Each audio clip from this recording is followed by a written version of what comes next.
Cinema ఇండస్ట్రీలో star హీరోల మధ్య పోటీ అనేది సహజం. అయితే ఆ పోటీ కేవలం సినిమాల వరకే పరిమితమై ఉండటం ప్రత్యేకత. వ్యక్తిగతంగా మాత్రం వారు ఎంతో స్నేహపూర్వకంగా ఉండటం అభిమానులను ఆకట్టుకునే విషయం. ఒకరి ఫంక్షన్లకు మరొకరు హాజరవుతూ ఒకరి విజయాన్ని మరొకరు అభినందించుకోవటం తరచూ కనిపించే దృశ్యం. కానీ వృత్తిపరంగా మాత్రం టాప్ పొజిషన్ కోసం అందరూ తీవ్రంగానే కృషి చేస్తుంటారు. ఇలాంటి ఆరోగ్యకరమైన పోటీకి ఉదాహరణగా నిలుస్తున్నారు రామ్ చరణ్ ఇంకా జూనియర్ ఎన్టీఆర్.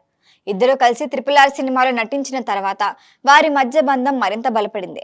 ఆ సినిమా వారికి గ్లోబల్ స్థాయిలో గుర్తింపు తెచ్చింది.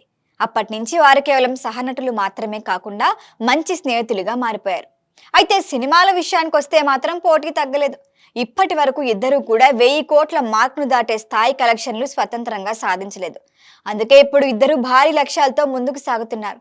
ప్రస్తుతం రామ్ చరణ్ పెద్ది సినిమాతో ప్రేక్షకుల ముందుకి రావటానికి సిద్ధమవుతున్నారు. ఈ చిత్రంలో ఆయన పూర్తిగా భిన్నమైన వైల్డ్ లుక్ లో కనిపిస్తున్నట్లుగా తెలుస్తోంది. కథ, పాత్ర రూపకల్పన, యాక్షన్ అంశాలన్నీ కలిపి ఈ సినిమాను భారీ స్థాయిలో తీర్చిదిద్దుతున్నారని కూడా తెలుస్తోంది. మరి ఈ సినిమాతో రామ్ చరణ్ 2000 కోట్ల మార్క్ను దాటి చేస్తున్నారనే చర్చలు కూడా వినిపిస్తున్నాయి. ఇక మరొక వైపు జూనియర్ ఎన్టీఆర్ కూడా వెనుకబట్టం లేదు. దర్శకుడు ప్రశాంత్ నీల్తో కలిసి చేస్తున్న భారీ ప్రాజెక్టు డ్రాగన్ పై ఆయన పూర్తిగా దృష్టి పెట్టాడు.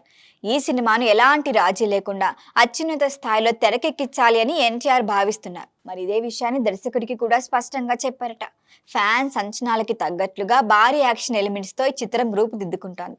ఇద్దరు స్టార్ హీరోలు ఒకే సమయంలో భారీ లక్ష్యాలతో ముందుకు రావటం అంటే సినీ ప్రియుల్లో కూడా ఆసక్తి పెంచుతోంది. ఎవరు ముందుగా 2000 కోట్ల మార్క్ను దాటుతారు, ఎవరి సినిమా ఇండస్ట్రీ రికార్డు బద్దలు కొడుతుంది అనే ప్రశ్నలే ఇప్పుడు హాట్ టాపిక్ గా మారింది. మొత్తానికి రామ్ చరణ్, ఎన్టీఆర్ మధ్య ఉన్న ఈ ఆరోగ్యకరమైన పోటీ ఇండస్ట్రీకి మంచి సంకేతమే.